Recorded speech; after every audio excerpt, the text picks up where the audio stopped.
What if I told you that you could press a button and erase the protein section of your grocery bill for the next 10 years? No more buying fish, no more worrying about the ever-increasing cost of a healthy meal. It sounds completely impossible, right? Like something out of a science fiction novel. But what if the solution wasn't in some futuristic lab, but was actually sitting right in your own backyard, disguised as a simple pond? We've all felt that sting at the checkout line. Every week, it seems the price of basic staples climbs just a little higher, forcing us to make compromises. That feeling of dependency on a fragile and expensive food chain is frustrating. We're told that's just the way it is, but it doesn't have to be. The answer lies in creating a small, self-sustaining world, a closed-loop aquatic ecosystem. This isn't just about digging a hole and throwing some fish in. That's a recipe for a stagnant, smelly mess. We're talking about a carefully balanced, living machine where nature does all the heavy lifting for you.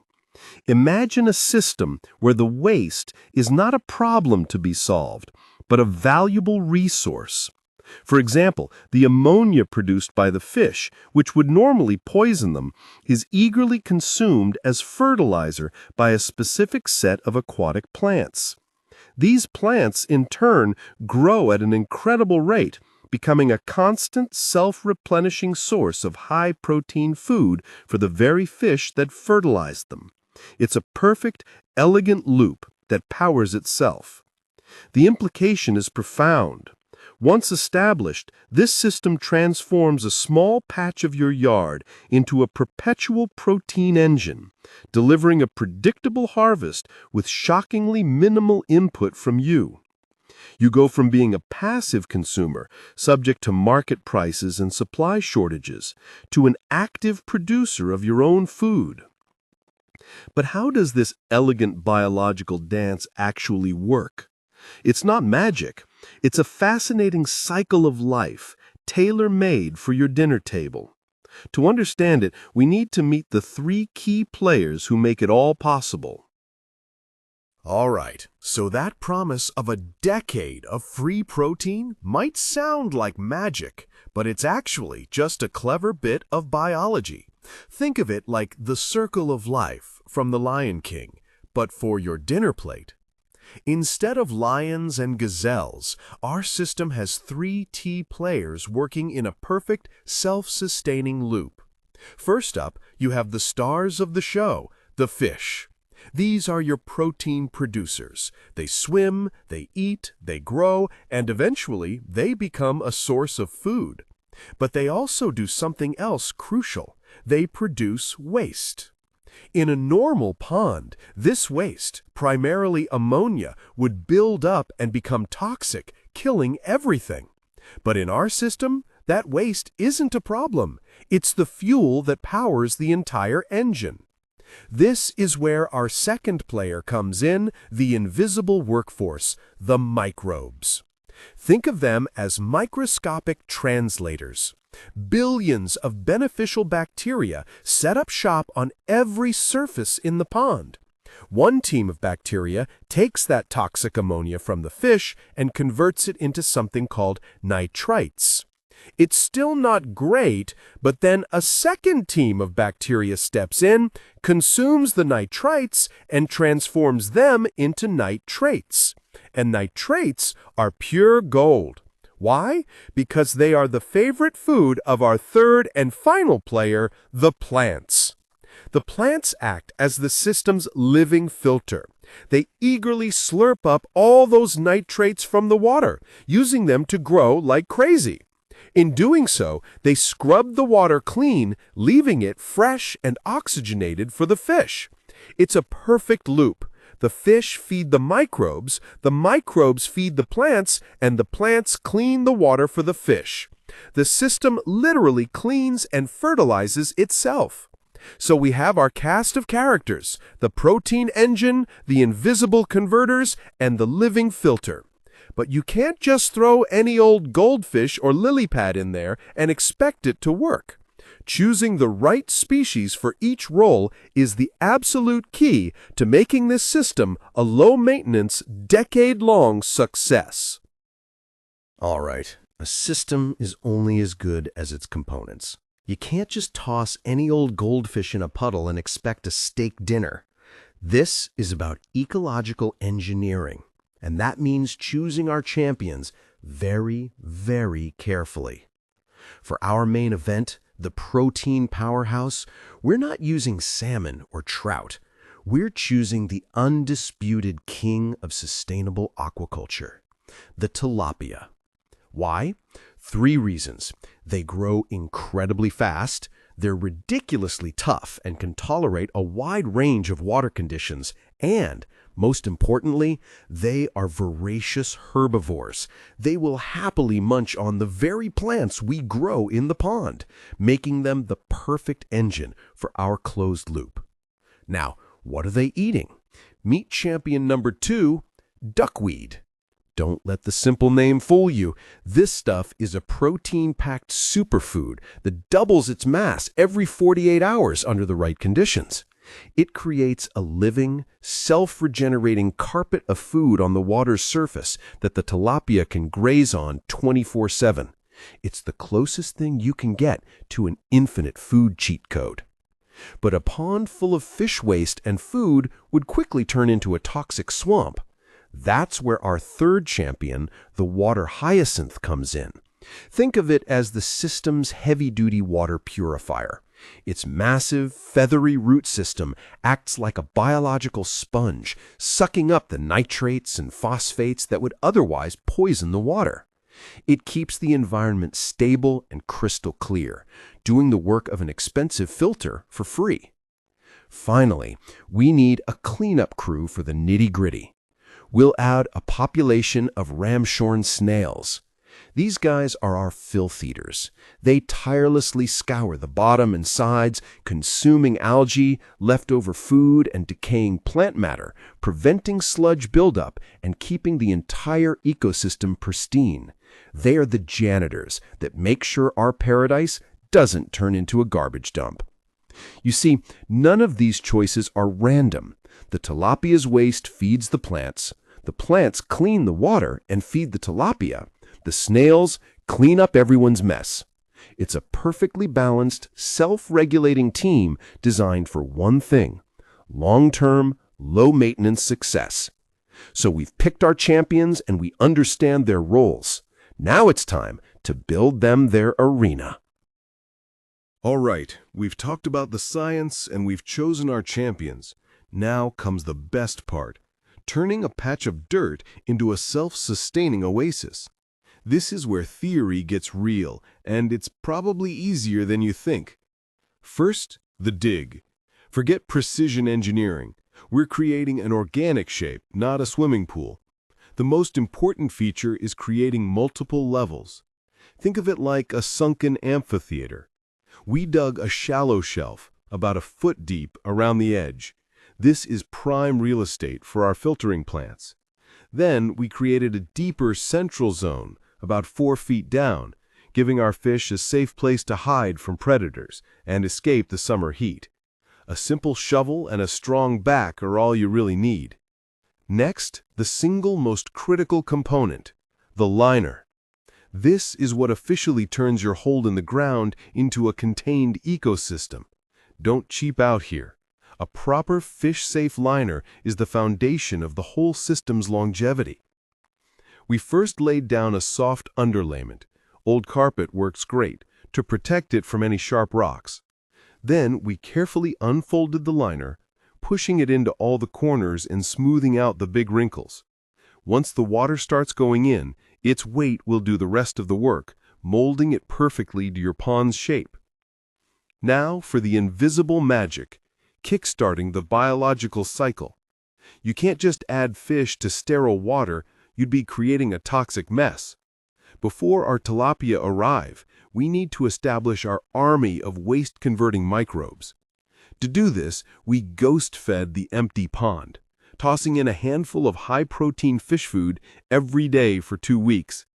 This food decays, releases ammonia, and provides the initial meal for the first wave of beneficial bacteria.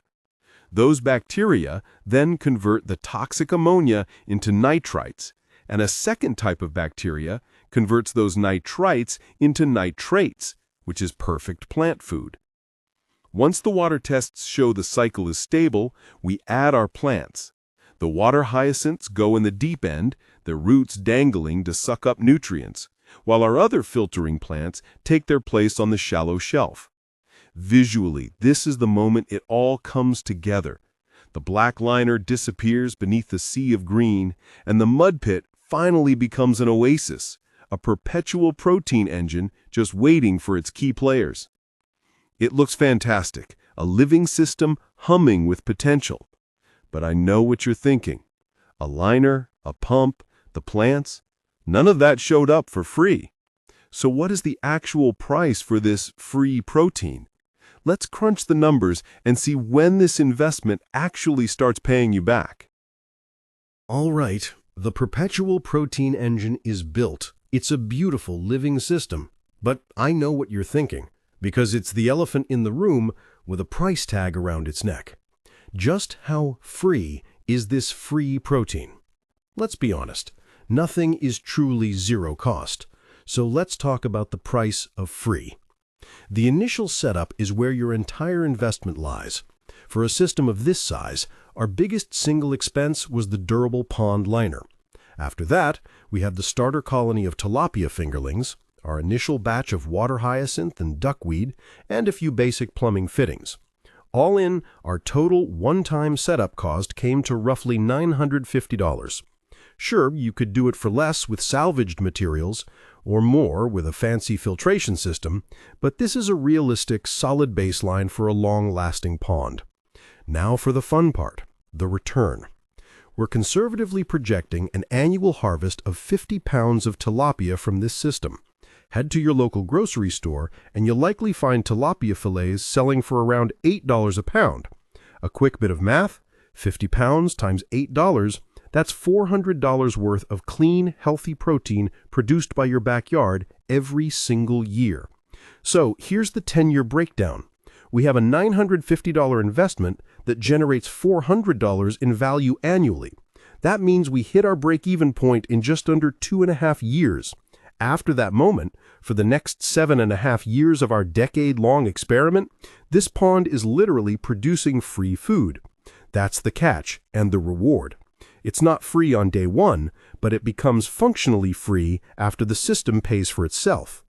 The real implication is even more powerful. You're effectively locking in your food costs against inflation.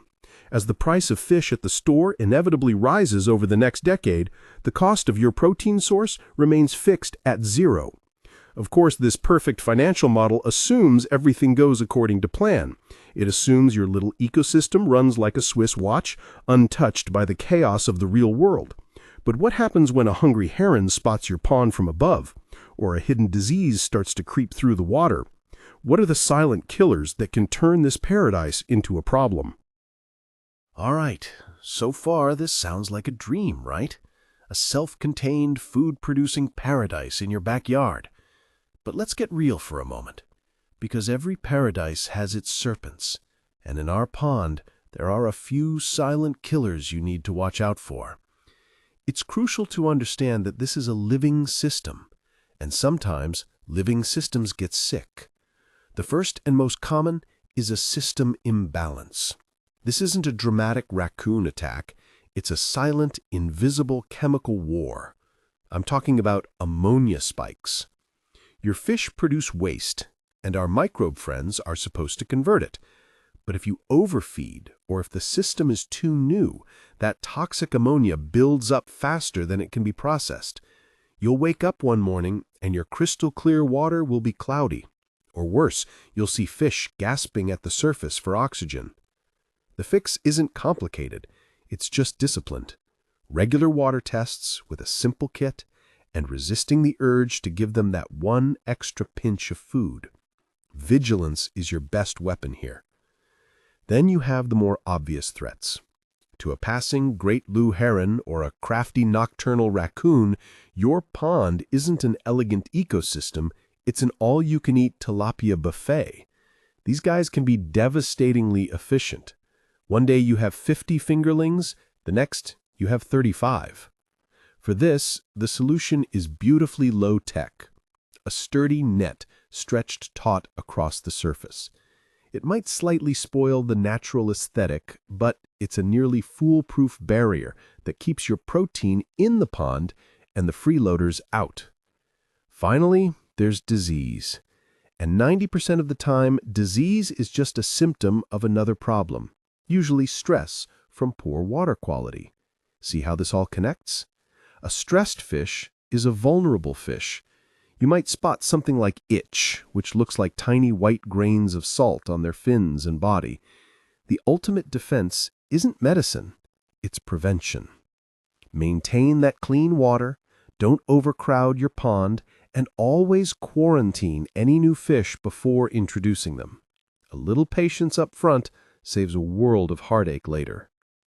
Look, none of this is meant to scare you off. It's to prepare you. Because managing these challenges is part of the journey. It's about learning the rhythms of your own little ecosystem, spotting trouble before it starts, and knowing how to react. And when you navigate these hurdles successfully, the reward is so much sweeter. It's the moment you finally get to see the system working, not just in theory, but in practice. All right, this is it. The moment we've been building towards for the past 6 months. We've covered the science, the cost, and the potential pitfalls. But now it's time for the payoff. The sun's hitting the water, the plants are thriving, and underneath this calm surface, an entire ecosystem has been working tirelessly. Let's see what our Perpetual protein engine has produced. The net feels heavy, a good sign. You can see the flashes of silver as the fish realize what's happening. And there they are. Look at this. Perfect plate-sized tilapia. Healthy, strong, and a testament to a system that works in harmony. We ended up with just over 15 pounds of clean, high-quality protein from this single, partial harvest. More than enough for several family meals, with plenty of fish left in the pond to continue breeding and growing for the next cycle. But honestly, the weight of the fish isn't the most important reward. It's the weight that's lifted off your shoulders. This is what food independence feels like. Knowing that, come what may, rising prices, supply chain hiccups, this little oasis in my backyard will continue to produce. It's not just a pond, it's a statement of self-reliance. It's the profound satisfaction of walking out your back door to harvest your own dinner, knowing exactly what it ate and where it came from. This system demonstrates that taking control of your food source isn't a far-fetched dream for some off-grid homesteader. It's tangible, it's achievable, it's a powerful micro-solution to a macro problem, turning a small patch of earth into a resilient and productive asset. It shifts your mindset from being just a consumer to becoming a producer, a creator in your own food web. You're no longer just at the end of the supply chain. In your own small way, you're the beginning of it. And that feeling, that's a harvest you can't put a price on.